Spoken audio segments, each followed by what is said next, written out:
Now, join your host Soraya on this week's edition of Where Did the Road Go? Welcome to this edition of Where Did the Road Go?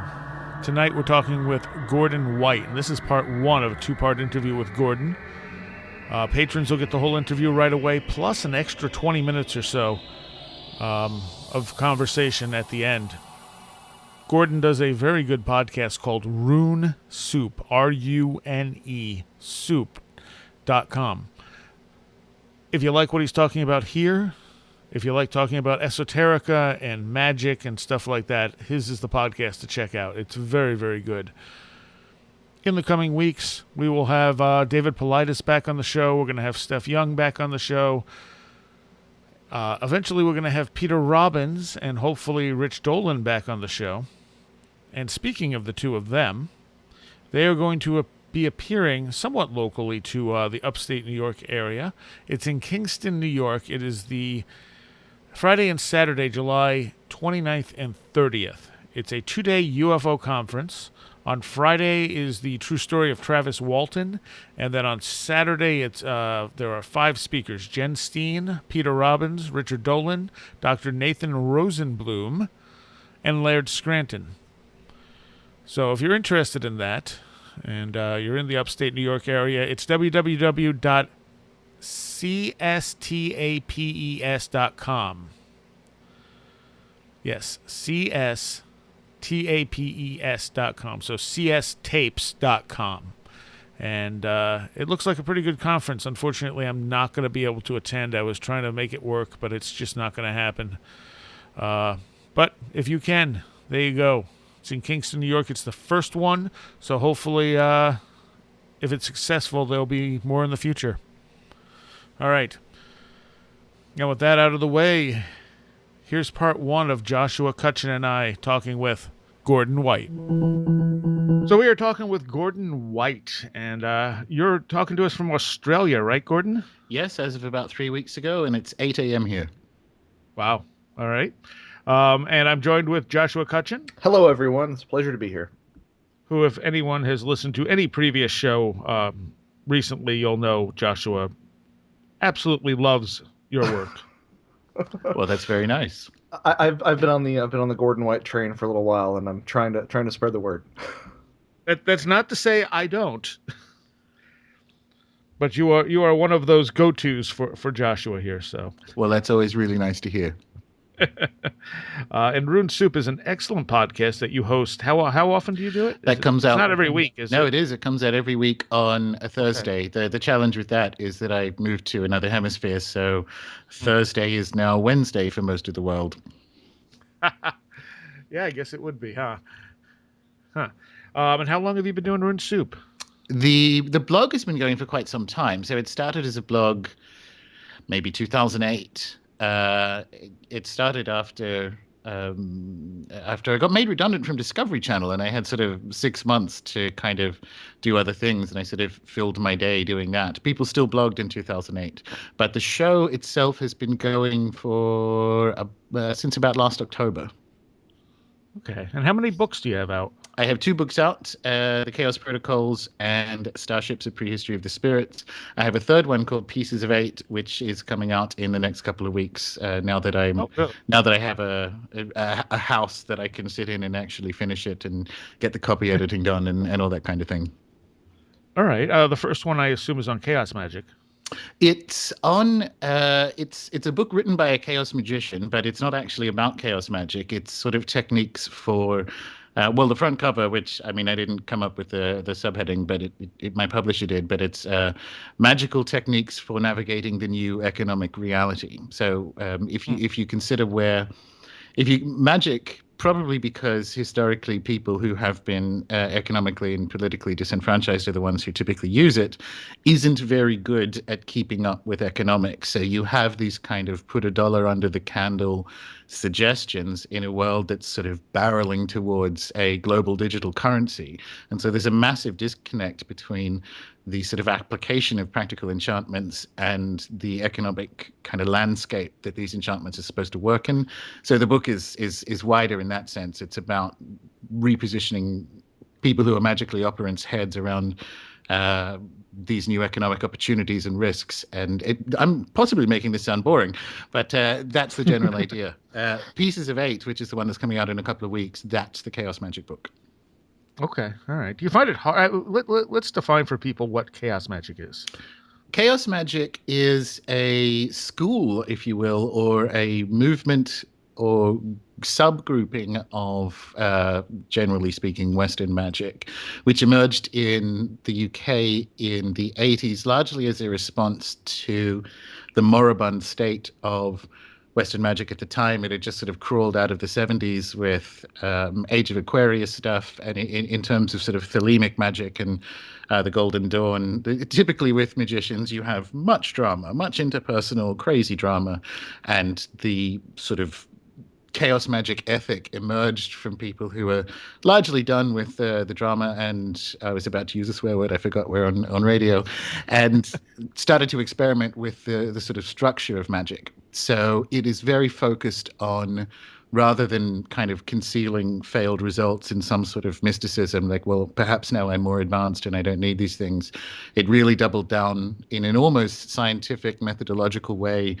in seeing if practical enchantments can be improved, what they can do to work, what you can drop off, and what you can retain. So it sort of goes in and out on things like astrology, and it emerged from a group of people who were essentially experimenting with the magical process in a basement in Stoke Newington. So it's this weird mix of I guess a northern sensibility in a North London squat, and it retains that idea. So chaos magic is a subsection or a subgrouping of what you might call the Western magical tradition. Okay, all right. I actually kind of just did it on my own before I knew there was any such thing as chaos magic, ironically. Well, yeah, I think that's a very good way of doing it, and I think that probably describes 90% of people who are in some sense magically operant in the Western world. I found it amusing when I'd pick up a book on chaos magic and it would have all these strict rituals and things like that. And it's like, isn't this completely defeating the purpose of what chaos magic is? Well, not if it works. So chaos magic kind of went through phases. And the first phase was the one I just described in sort of the 80s. Mm-hmm. And then what you have, its founder, well, there are several founders, but the kind of guy who's sort of blamed for the existence of chaos magic, Peter J. Carroll, he self-published or sort of very...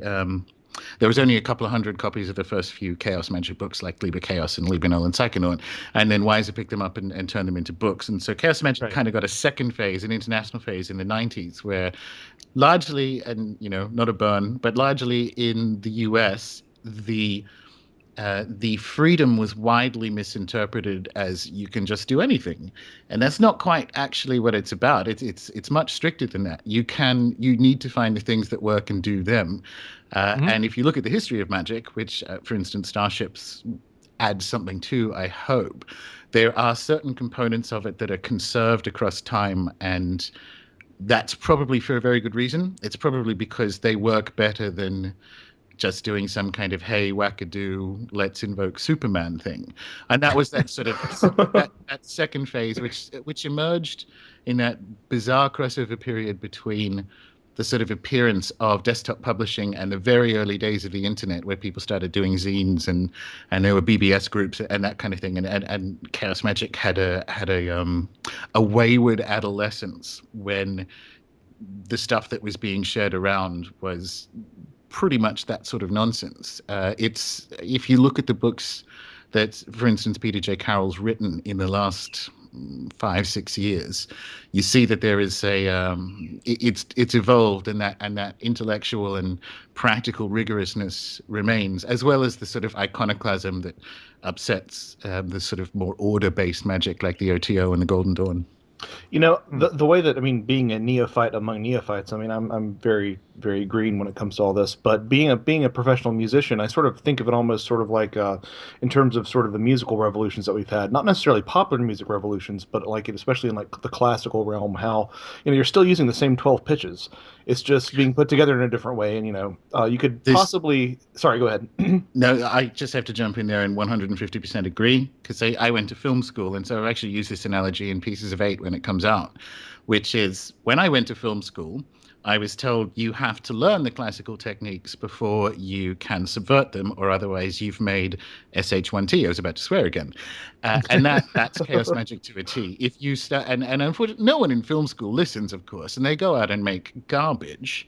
And it's hopefully towards the end of your degree, you realize, oh, I guess my tutor in first year was correct, and I do need to know things like how to light correctly and how to audio record correctly to make something correct, and then I can experiment from that. And that's I think, given the fact that a lot of people say Alan Moore is the most famous example, consider magic to be wholly art, some sort of mixture of Mm. performance and interpretation, then a lot of those classical rules that would apply to music or filmmaking certainly apply to magic. Yeah, that's I think that's a good way to contextualize it. And I think I actually found out about chaos magic through Libernal and Psychonaut, and I think I was made aware of that from Fields of the Nephilim. Oh, well, people come to it all kinds of ways, I guess. Yeah, because they did a song called Psychonaut, and I went, "What is Psychonaut?" And then I saw there was a book, and went, "Huh, let's look at the book." And then I read the book, and went, "I'm already doing this." Yeah. To be fair, I'm pretty sure the word predates the book. I'm sure I'm sure someone like Robert Anton Wilson or whatever has used the word psychonaut before. Oh yeah, yeah, yeah. I don't know if that's exactly where he got it from. It's just that when I was looking up trying to find out what the word meant and where the origins came from, I came across that book, and that's what made me aware of there actually being something called chaos magic. Well, these are how these things are found, I guess. That's quite good. Now, starships. You want to give people just a general idea of what starships is about? Sure. So, Starships is my first book published by Scarlet Imprint, and it was out earlier this year. The subheading is A Prehistory of the Spirits. Now, the world of magic and I guess the world of alternative history is something I've been interested in since I was a kid. And there is a kind of time delay in how the alternative world uses data. So if you look at the kind of ancient aliens milieu, it's relying on information like genetic and archaeological information from the late 60s or early 70s. And it really hasn't been updated since Zecharia Sitchin. Now, as I'm sure Josh will agree, because his first book is aligned in this opinion. The physical alien or extraterrestrial hypothesis interpretation of anomalous historical data is very unsophisticated. It's what happens when you try to find the anomalous and remain within a materialist context. And it occurred to me that no one had really put this together from the position of someone who was magically operant. And there's been some amazing books that Scarlet Imprint has previously put out. So Geosophia, which is a two-book kind of collection from a writer called Jake Stratton Kent, deals with the history and origins of the grimoire spirits, for instance. And he starts the story in archaic Greece, and quite correctly so. With the word Goetia emerges from an ancient Greek word to do with sort of funeral rites and that kind of thing. Now, Greece or ancient Greece never met somebody else's idea they didn't like. So you can start the story in archaic Greece, but it's not the beginning of the spirits. What you find if you're interested in history is that it appears that no one ever really invented anything, because you can find that you keep just sort of stepping back either a century or a millennia and so on. And I could see, as a result of the sort of emerging geological information, the emerging genetic information and linguistics and new ways of interpreting the origins of mythology, that if you kind of layer these data sets together, a new picture starts to emerge of just how old either the beings or the practices that we now have in the Western magical tradition actually are. And so Starships, A Prehistory of the Spirits, is essentially the story of the origins, very specifically, of the Western magical tradition, but it does go the entire way back to our departure out of Africa between 70 and 90,000 years ago, and there's kind of a little hint. It's a hint before that, so it's kind of ancient aliens for people who are a little bit beyond the extraterrestrial hypothesis. Put it that way. Yeah.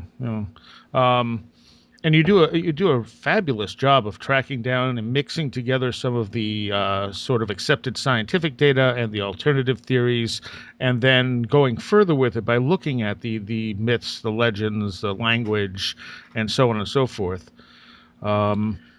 Well, thank you for saying so. Yeah, it's I think for anyone who's interested in alternate history, and this is sort of an echo of something Dr. Rupert Sheldrake said about science. Scientists should, like, all science degrees should, in many respects, be postgraduate, and the undergraduate being a history degree, and that history being the history of science. And when it comes to being interested in alternate history, I think people need a very strong grounding in historiography, so the actual story of history, because otherwise you end up in a situation where you kind of pick data from the mid-20th century that's either been improved or abandoned, and you end up all the way out in Zechariah Sitchin land, where there are nuclear-powered rocket ships coming to mine gold to save an atmosphere, and that's because the data set that you're built from is incomplete and old.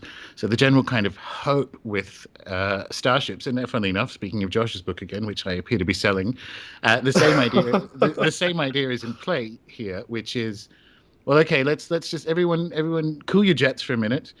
And let's look at the actual data we have today in the 21st century and start to build the analysis and hypotheses on top of that, rather than getting caught running down very unsatisfying rabbit holes that have not really led anywhere in the last 40 years.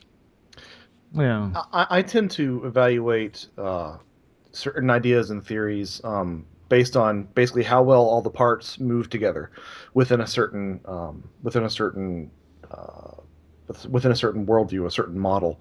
And what I found in Starships is that there's such an internal consistency. I mean, it really does sort of remind me of a lot of the way that that Patrick Harper wrote Demonic Reality, the other book that I'm always that I'm always talking about on this That's podcast. a great book. Not gonna lie. It is. But Starships, in a lot of ways, reminds me of sort of the ideas in Demonic Reality because of its internal consistency.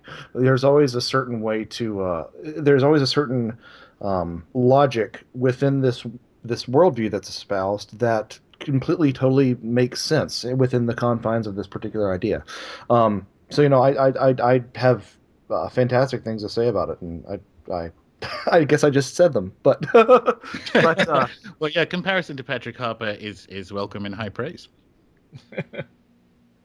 And one of the things you start out with in here is that you start to kind of point out the like the ridiculousness of looking for the truth in older legends, like the literal truth. Yeah, absolutely. And that's one of the main ways that alternative history has landed on this very materialist extraterrestrial hypothesis. Not entirely. Obviously, there are people out there that don't, but they don't tend to end up on the TV shows. And that idea is essentially a Renaissance survival. It's not quite... So we're kind of caught in this infinite loop. If you consider what happened during the Renaissance when the Corpus Hermeticum and Plato and so on were being discovered and imported into Florence and translated from Greek and so on into Latin and being shared around, you had this is, and by the way, at the time they couldn't read hieroglyphs, and they couldn't for several more centuries. So you have this idea that the past has all this ancient wisdom that they're trying to recover, and that idea has sort of remained as the sort of eternal spiritual quest since the Renaissance, and it hasn't really been updated since we were able to read hieroglyphs and so on. So looking for literal interpretations of a myth is very dangerous, because you just kind of have to pick one that you like, and there are a lot of myths in the world, and then all of a sudden it becomes real. And the bit that I find particularly frustrating is if you're looking for people who declare they found the original Garden of Eden or so on, That is, by the time the Garden of Eden story emerged in Israelite mythology, it's a very old survival from Babylon, and before that from Samaria. And where did the Sumerians get it from? And all of a sudden you're dealing with it's elephants all the way down. And I was looking, so Starships: The Prehistory of the Spirits is actually going, well, it's fine that a myth can occasionally describe things that have happened. I believe, as I'm sure you guys do, there's a very good case to be made that the end of the Ice Age is retained in quite a number of myths around the world.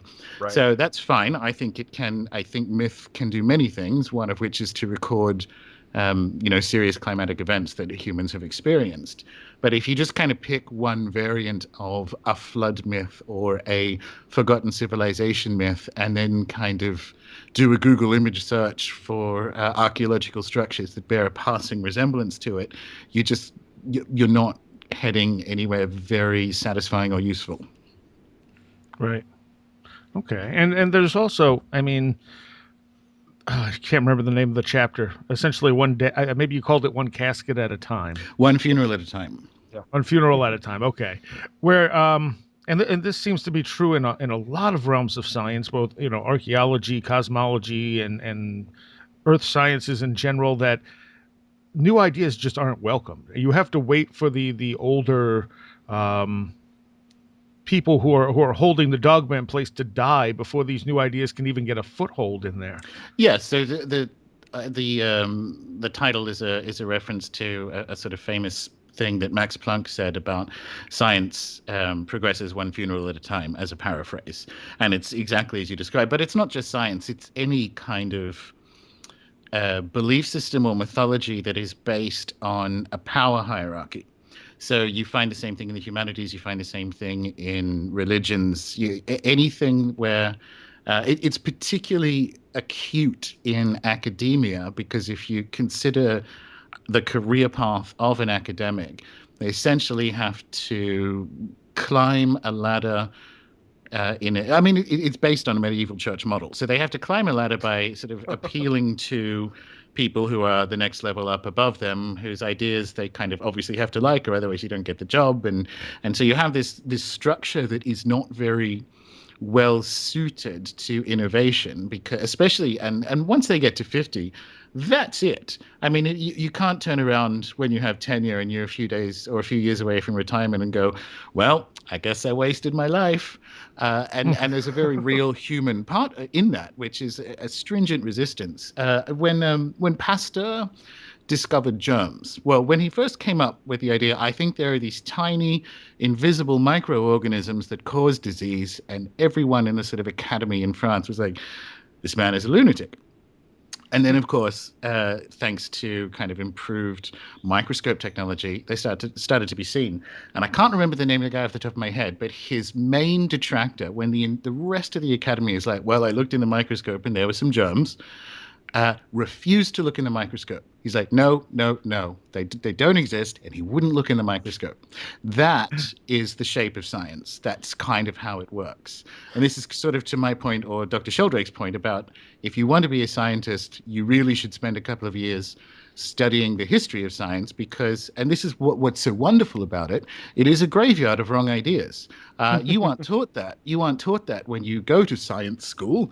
You're taught what you are learning right now is correct. And right. It's never been correct. Never. That's what's so powerful about science. It should be what you are learning right now is our best guess. But let's be honest, for the last 300 years, we've been wrong about every single thing. So yeah, it's almost as if in a lot of ways science is consistently on the wrong side of history. Right. So even if you're generous to it, at the very best, it's sort of this Hegelian dialectic sort of evolving model, which I think by definition means that what was once part and parcel several generations on does completely change. But I would also sort of add a caveat that you've talked about a lot of times, is that this is definitely like the establishment public persona of capital S science, and not really what happens when you talk to people on an individual basis. I mean, when you do talk to people on an individual basis, it's very much akin to something that Alex Sakaris on the Skeptico podcast always likes to talk about is the fact that lots of times religious folks don't always adhere to the religious dogma when you get them alone, when they're being really honest with their own emotions. And I think that science in a lot of ways is that way too. If you can pull somebody to the side and actually have a conversation with them, they'll be much more willing to admit that the world is a lot stranger. Similarly with you look at abduction researchers, even nuts and bolts abduction researchers, you can pull them aside sometimes in private and say, you really think this is what's going on? And they'll admit that it's a lot stranger than they put on as their public face.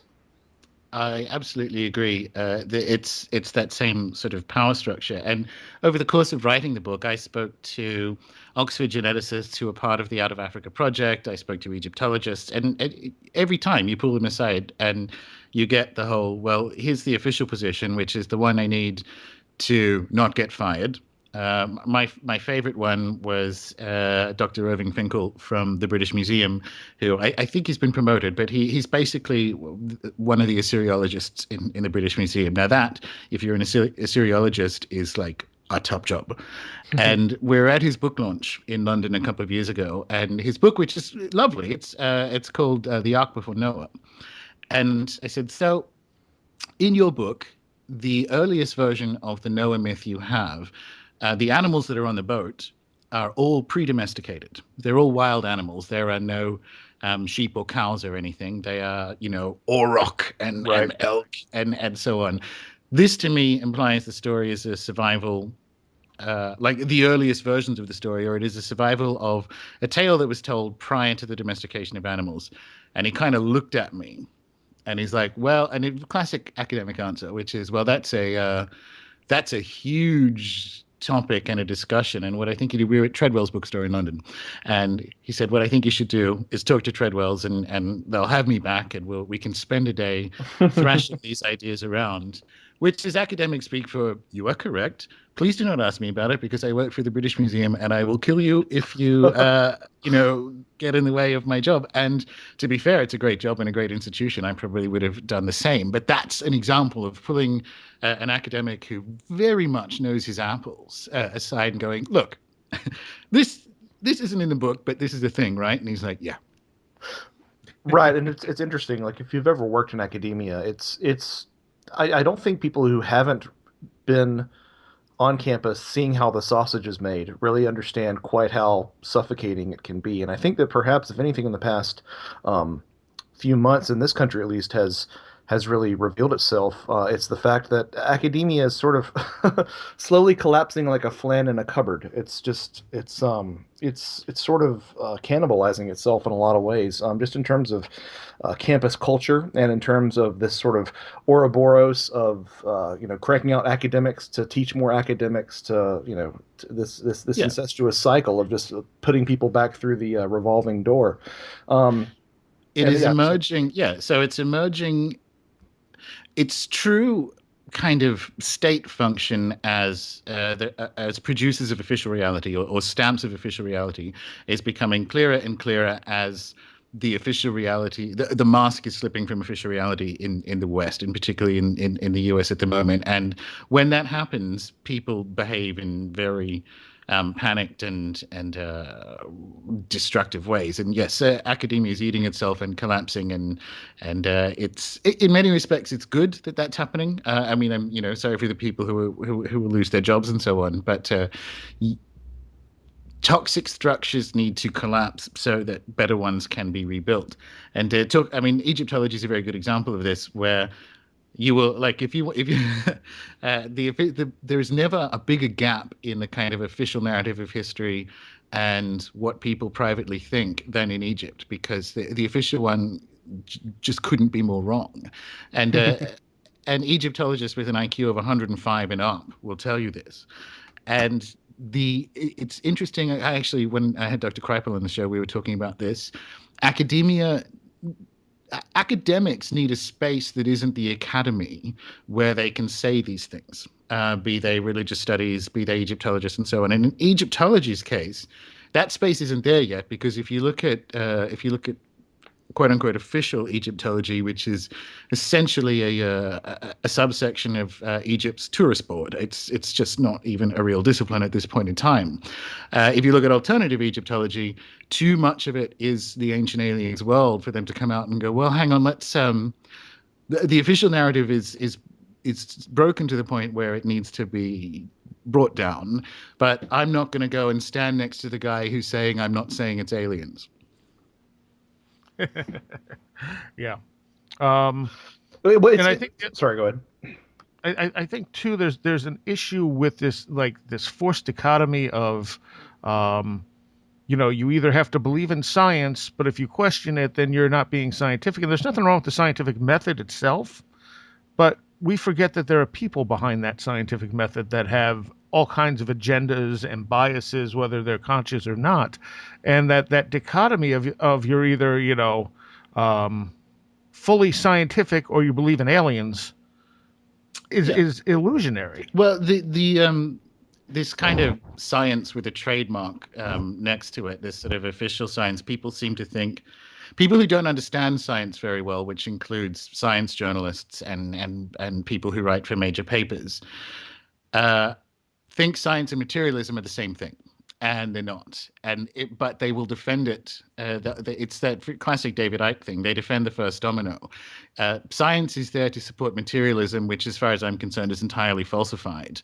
And they they cannot let that domino fall, because you very quickly collapse into a magical reality, whether you're an idealist or an animist, as I am, or any of that stuff. If materialism is wrong, and it's been wrong for philosophers since the 70s, like honestly, the only place materialism really survives is in The Guardian, and they can't let that go, because it invites a complete reposition of what is and isn't important on a philosophical and personal basis in the world, and that's not very good for selling iPhones.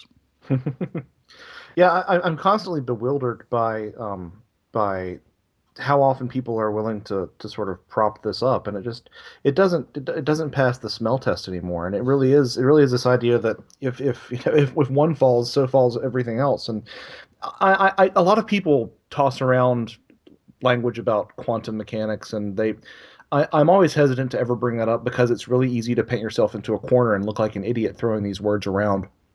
Especially when you don't completely fully understand them.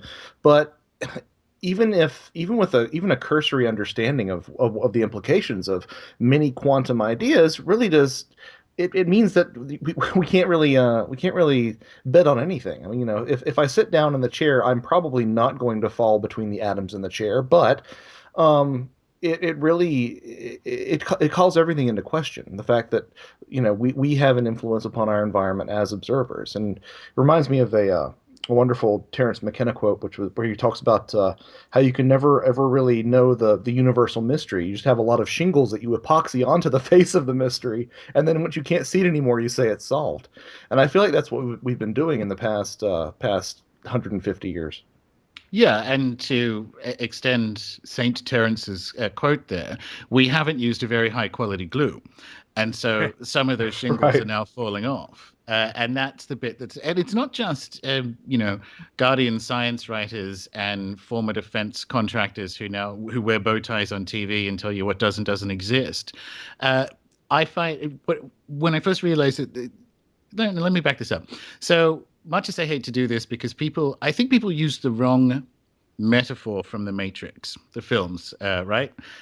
If you recall, when like Neo's being trained and he's being told that there are people in there who are happy in there, and if they're not awake, they're essentially they can not really be enemies, but like they can be. They're kind of dangerous. And I was talking to a friend of mine in London years ago, and it's basic stuff. We're not even out on the fringe yet, which was Werner von Braun, who's obviously the founder and the guy who ran the Apollo program, was a SS major and a Nazi. And she just freaked out. She's like, "Don't tell me that. I don't want to hear that." I'm like, "That's interesting. Like I haven't even I haven't even gone anywhere weird with Matt. Like this is just basic science, and I think that the defense of the first domino is not just an official reality position. I think a lot of people are happy with that domino standing because the necessary philosophical repositioning of what is important to them in life really quickly changes, and that's one of the things that kind of makes you a bit sanguine about whether we're on the edge of some golden age of thinking about consciousness as a component of reality, because most people don't care. And there's a profound irony in the fact that so many people that you talk to are very anti, well, just to be simple, anti-woo. Um, but they end up falling into these same cults of personality that we have with these these bow tie wearing people on TV. I think we all know who you're talking about. But there are, it's so ironic that you will find people who are shouting down cult leaders who also are all about, have they have Neil deGrasse Tyson as their Facebook cover photo. It's a real disconnect there in terms of buying what people say hook, line, and sinker. And again, this isn't me being a science denier or paranoid, but it's Well, no, Neil deGrasse Tyson is science denying. You're not. Like it is literally a cult. And it it's yeah, hard. It's hard. I effing It's love spooky. science. Yeah, well, Yeah. it's a cult. That's what it is, and it's a cult for dumb people to think they're smart. That's the appeal of it. That's where when people are like liking or sharing some kind of I effing love science nonsense. I mean, I haven't used Facebook for years, and one of the many reasons is things like that. Also, I don't like looking at other people's children, but this information, like you look at it and go, that's not correct, and you're celebrating it. Science has become a magic word, like stand back, I'm going to do science. And I'm like, this is how dumb people see science. Neil deGrasse Tyson is there for dumb people to think they're smart. Right. That's Right. the appeal of the cult. It's I am saved. Well, It's the same shape of it. it's keeping them from having to think for themselves. Yeah, just like a Yeah. cult. Yeah. Exactly. Okay. Let's dig into starships a little bit here, and let's go right back to the beginning. I mean, we were talking ancient aliens, but realistically, what do you think? Where do you think our culture comes from? Do you think there was a civilization pre-Ice Age that was advanced enough to encode stuff for us, or encode their knowledge into myths and such? Uh, I don't think they did that consciously. The short answer, like the word civilization is challenging, and there's funnily enough, in that chapter we were just talking about, one funeral of a time at a time, we kind of go through where that word comes from and the political implications of it, and how it was used in the myth of progress, which is kind of moves in lockstep with the Darwinian narrative that we've sort of just been talking about as being the first domino. So I go out of my way to not use the word civilization in the book when dealing with, say, Paleolithic cultures. I use the word culture, and I don't use the word technology. I use the word complexity. I gave a presentation at the London Occult Conference at the end of last month, where I kind of go into why that is the case. Technology implies things that trap you into thinking in the myth of progress, whereas cultural complexity is essentially just the velocity of new things in a culture. So you don't have to be in a situation of going, well, is an iPhone more important than a 5,000-year-old hunting song? And I don't think it is. But both of these things are an example of cultural complexity. So the short answer is yes. I don't think there was the kind of the alternate history, say, view that someone like Graham Hancock goes in and out on, which is that there was this high antiquitous civilization that realized it was in decline and kind of gave all its ideas to some smart people, and they sent them off on boats, and that seeded culture in the earth. That is not a very good or a very sophisticated read of the data. What is emerging is that there are some beliefs and folk tales and nursery rhymes and all these kind of ideas that have probably survived a lot longer than the arbitrarily defined definition of the beginning of quote unquote civilization at around 3500 BC. The classic example is the stork delivering the baby. And in Germany, there's an additional component to the stork delivering the baby myth theme, which is it basically picks it up from a lake where babies come from. Now, if you look at the work of Harvard Indologist Dr. Witzel, he suggests, and I think correctly, that this is a survival of the well of souls idea that you find in sub-Saharan Africa. So there's this story we tell kids about storks delivering babies that is 70,000 years old. Now, the people who were telling this story in sub-Saharan Africa before we left Africa didn't sit around and go, our culture might collapse. We should tell a smart person the story about the Well of Souls and send them on this journey around the world. It didn't happen, but the story survived. And I think, if anything, that is what Starships tries to convey, which is, yes, a lot of these things which we recognize are ideas or concepts that are much older than Sumer or Egypt or the Indus Valley cultures. They are much older. That doesn't necessarily imply that there was an Atlantis where, some wizards, kind of like the beginning of Superman, where some wizards were given this information and off they go around the world. That doesn't necessarily have to have happened. All we need to do is pull the timelines back and credit our Paleolithic ancestors with the same level of curiosity and interest in art and culture and sex and all the things that we like that we do today. I mean, let's be clear. They had bigger brains than ours. It wasn't even that they were the same size brains.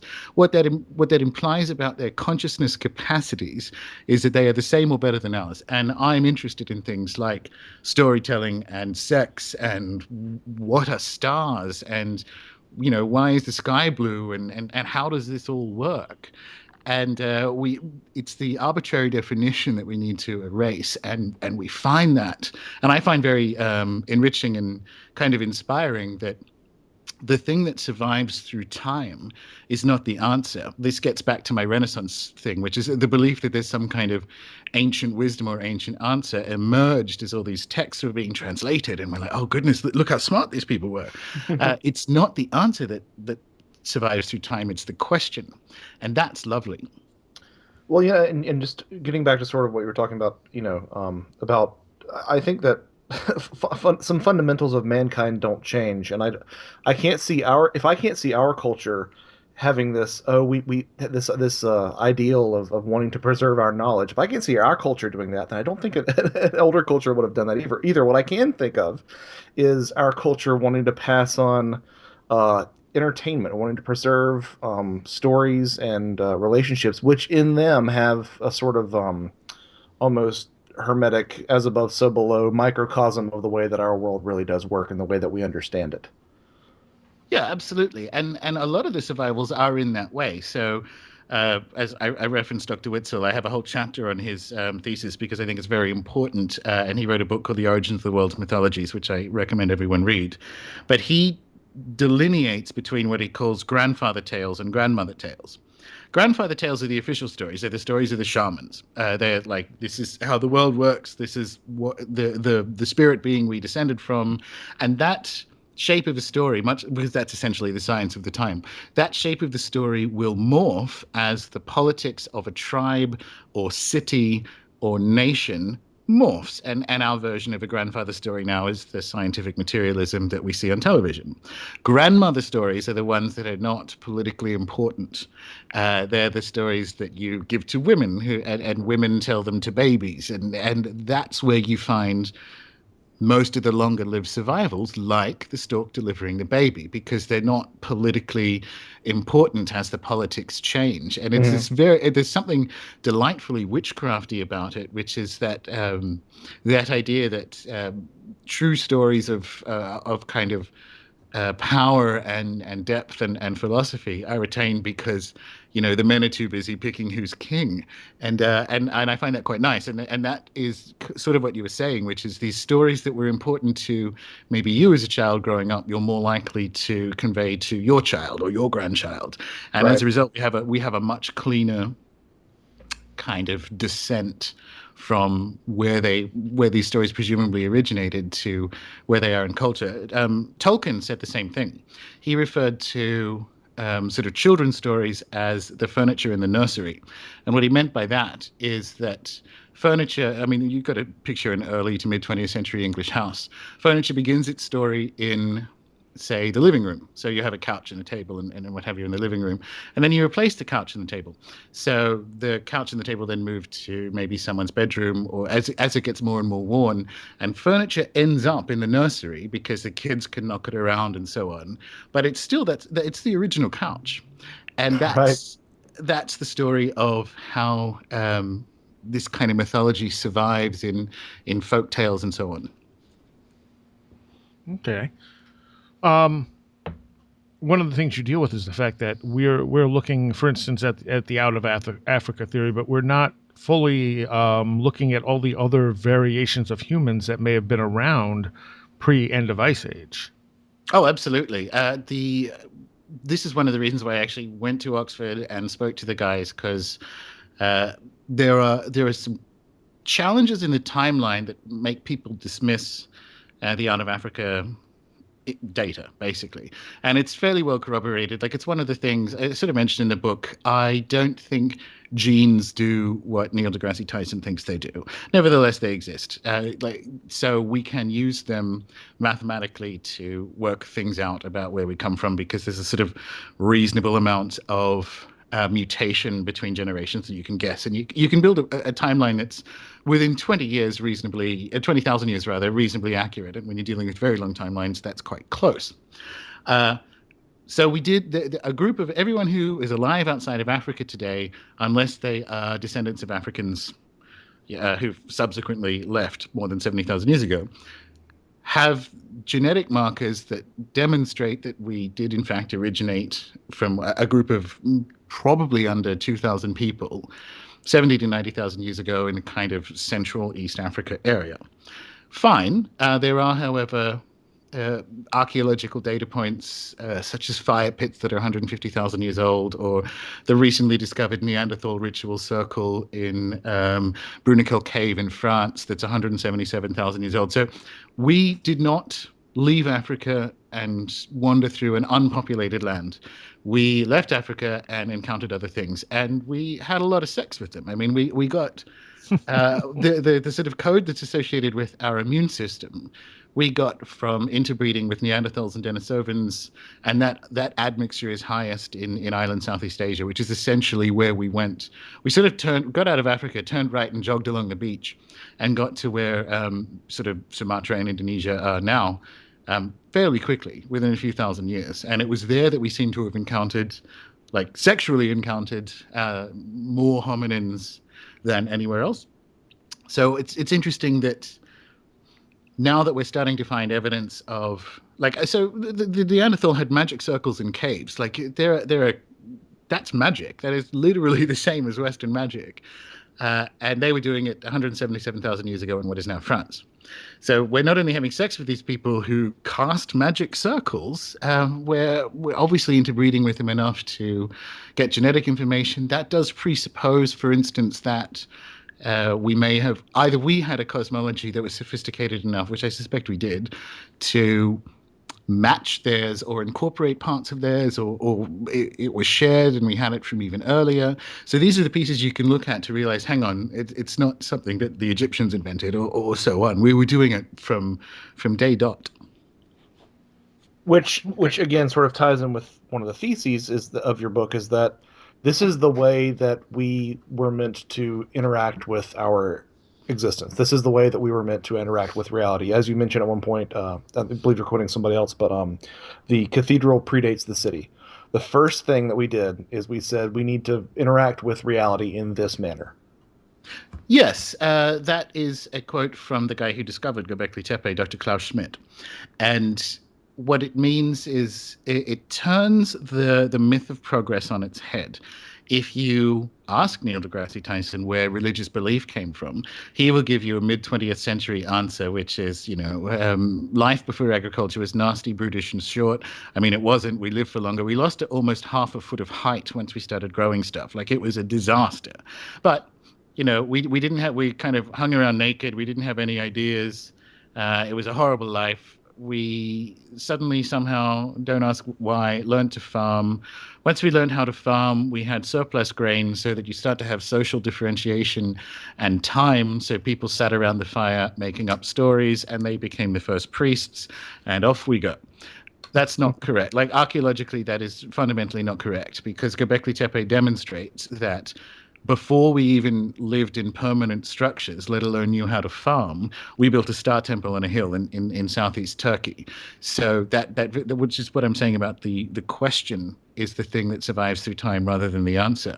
We were hunter-gathering, looking up at the stars, which, by the way, in the Ice Age means that there is less water in the atmosphere, right? So if you consider there's no light pollution, there's less cloud cover. If you go out into the desert and see stars today, it's life-changing. Can you imagine, like, what that would have looked like? It's no surprise to me whether or not there is and I suspect there is, of course, whether or not there is an extra-dimensional component to our interest in the stars. But it was the only thing on TV for tens of thousands of years, and it was in high definition. So this idea that so basically the first thing we find that we've done, at least in the kind of northern hemisphere, is build a temple.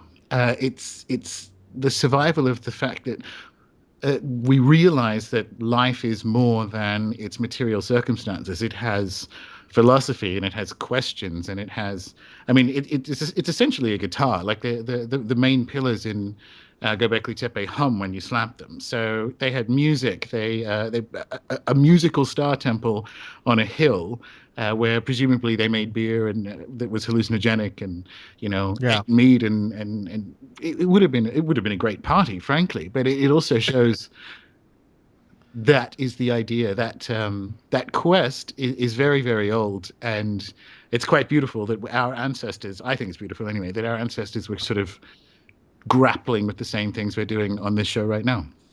I have sort of a confession to make about Göbekli Tepe. As a lot of people who are listening are aware, I work a lot in middle schools and high schools teaching music to students, and I'm not always in band rooms. A lot of times I'll be in other classrooms, and I was in this one particular classroom that had a timeline of history, and I think it ended at Sumeria on the left hand side. So I got a sticky note and I wrote Göbekli Tepe and stuck it to the end of the timeline. Nice. Well, good, because it's actually double the length of time. So if you think about across the room, yeah, exactly. Yeah, absolutely. Like, we're not just talking about, this is a few hundred years before Sumeria. It's if you consider the distance between us and the Old Kingdom pyramid building project as one unit of time, it's two more back. This is not like a thing we did just before we started to build the cities of Sumeria. It is so far back, and what's crucial about that is it's so far back that we just don't get any other archaeological evidence from that time. And this is one of the things that works in the favor of the myth of progress crowd, which is, I mean, I've just spent 8 years in London. Great chunks of Victorian London are missing. It's not even, that's like, the 1800s, right? So they'll be building a road and they're like, oh, there's a whole orphanage here. It's not that they just find Roman stuff. They've lost stuff from 150 years ago, and they never went anywhere. Like, London didn't move. So if you're at a 20,000 year time depth, there's just not a lot of stuff left to find. And Göbekli Tepe is this miracle because it was deliberately buried, and it was mistaken as a sort of Muslim graveyard since there were Muslims there. So, for 1,200 years, give or take, which meant no one disturbed it. No one dug it up. No one used the stones for anything else, because obviously you can't disturb Muslim graves. So it turns out it wasn't, and it was accidentally found, but it was because it was deliberately and carefully buried, this one little hill, and it's this jewel that we have no idea. It probably, and I write about this in the book, I think it was special because you have evidence from obsidian trade that shows that people were, at least on a calendarized basis, congregating there from as far afield down as Iran and into sort of Central Europe, because you have obsidian trade, and obsidian, because of its molecular structure, is very easy to kind of match where it comes from. So it was probably important in that respect, but we don't actually know if there wasn't a Göbekli Tepe on every hill. I mean, that's an exaggeration, but it is a miraculous survival that indicates that at least somewhere we were as sophisticated cosmologically, and some might say more sophisticated than Neil deGrasse Tyson back then than we are now. And we have no idea how far widespread that level of sophistication was. And I rather suspect uh, it was very widespread, because why wouldn't it be if we have similar brain structures and so on distributed across the world? Yeah. And we were talking recently about the Antikythera device. I mean, here's something that came out of Greece, which we feel like, well, we understand Greece, and then we find this thing, and it's so out of place to our understanding of Greece and the technology and understanding of things they had then, that it's the fact that all we found is the remnants of one. What else are we missing?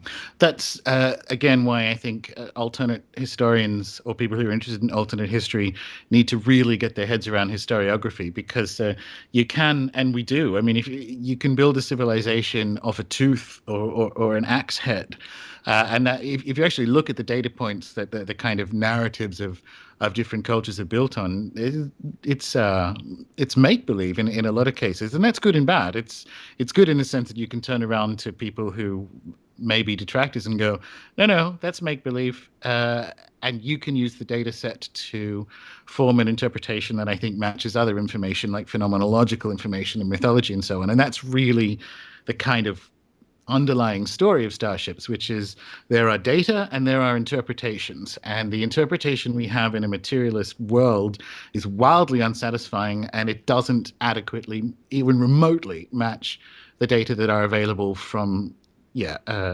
consciousness fields and geology and mythology and genetics and so on.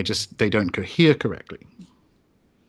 Well, and again, one of the things with the Antikythera device that I believe we talked about, Michael, I think, brought it up, was that it was specifically designed for measuring, I believe, lunar phases. So, in other words, once again, it's this example of the most important thing to man in antiquity was interacting with the world in this sort of magical manner, which is something that we've completely lost.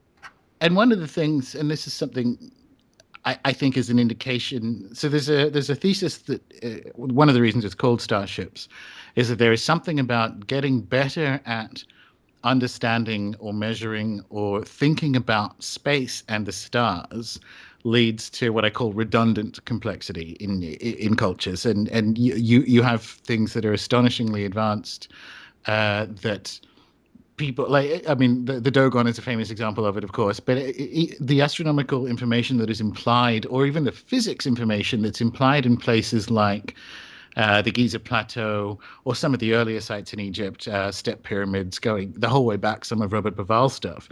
It is misinterpreted as, oh, well, these guys had spaceships because they know pi and they have the correct ratios that match the ratios of different colors of light in the spectrum. That's not correct. Like, that just isn't correct. Industrial civilizations leave a lot of waste, and they didn't have any. Nevertheless, the complexity is there, which is why I call it redundant. And that, to me, is indication of extra-dimensional contact, much like the movie Contact, frankly. And the Antikythera mechanism is a very good example of how you have wobbles of complexity based on what I think is getting better at engaging with the extra-dimensional world, which is where artists and everyone, Francis Crick, whoever you want, thinks this is where ideas came from. And if you were to look for, there are no universal myths, despite what people say. Flood myths aren't universal. The sun is male isn't universal, and so on. You have an uneven distribution of them depending on where they are. Probably the closest thing you can get to a universal myth, that being said, is the presence of civilizing demons or a civilizing trickster. It is a spirit being that either descends to Earth or emerges from the spirit world to teach us the arts of civilization, the demonic arts, metallurgy, hunting, whatever it happens to be. Now, that to me may well represent a very long-lived survival in that grandmother-grandfather sense that we were talking about. And the underlying thesis of Starships is, rather than looking for aliens, what I think we have when you look at the wobbles of redundant complexity across the human timeline is instances where when we've had a higher fidelity signal with the extra dimensional, and then a lower fidelity signal with the extra dimensional. And I may describe sort of where we are in the early 21st century, at least publicly, as a low fidelity signal. Well, that makes sense. We seem to be so disconnected from the spiritual at this point, partially because of our focus on the material, and it doesn't seem like it's going to get better anytime soon. Well, it will get better once it gets worse. If you look at, if you're sort of trying to scenario plan the next 10 years, it doesn't look great for the next few, but it kind of has to not look great for the next few so that it starts to look great afterwards. So in the medium term, hopefully things are looking up. In the short term, they are not. Something I wonder a lot of times is we're quick to blame society for sort of taking us away from interacting with the world in this sort of spirit world, other world capacity. But sometimes I wonder if the egg didn't come before the chicken. If perhaps our increasing reliance on the material and our increasing reliance on technology was as part of a reaction to sort of being cut off in some way from the spirit world. Now I know that is not something that everyone experiences, because there are plenty of people who do still interact with the other, as it were, and who can actually, in a lot of ways, seem to interact with the other at will. But I wonder, like, as a society, as a global permaculture, am I using that right? Yeah. as a permaculture. If perhaps it was a reaction to some sort of cutting off that we experienced some 300-400 years ago. Very, very likely. I mean, as you would know, Josh, the reason I use the word demons of civilization is and it's a very Jacques Vallée thing to say, and that's right, because he's my god, but we do not know the motives of whoever it is behind Dr. Kreipel's one-way mirror for the transmission of, cultural complexity, or why they appear to us in the way they do and why that appearance changes over time. And we should be suspicious of it. We don't know if we don't know why. I mean, there's probably some sort of ecosystemic function of it, which is that it's kind of getting into your area there, Josh, but we don't know why they do this. And it's a very good example of speculation as to, well, maybe we have been cut off, maybe historically we did a deliberate cutoff, maybe we spoke to the wrong ones. Once you get a model of redundant complexity as an indication of extra dimensional contact, you then can start to have these discussions. And I think this is what, dare I say, Ancient Aliens should be. I think it should be, okay, let's pretend Jacques Vallée hosts Ancient Aliens. That's how I think we should be talking about these variations of cultural complexity and what they indicate about us and what's on the other side of the one-way mirror. I would tune in so hard. Oh, me too. It wouldn't have the popularity, but the content would be amazing. And that concludes part one of our conversation with Gordon White. As I said, if you're a patron, and you can become a patron for only $3 a month and get extra content, and we're going to be doing some giveaways and some other cool stuff. You can become a patron by going to wheredidtheroadgo.com. There's a link right there for patrons, basically. If you don't want to go through the patron site, but you still want the patron benefits, contact me, and you can set up a recurring payment through PayPal, which a bunch of people have done. And that way you don't have to use the patron site. The patron site does give you access to all the older patron-only material, whereas the recurring payment currently is just the current stuff. As I put it up, I send out an email to let you know where it is and how to download it. I will eventually have a members section up on the site. I am still working on it, and I am also working out some of the kinks in the forum, so bear with me on that if you're having issues. We're trying to figure out what is going on, because it works for 99% of the people. Every once in a while, it's throwing back some weird errors, and I'm looking into that as well. All right, we're done for this week. Taking you out, this is Mechanism with Mouth of God.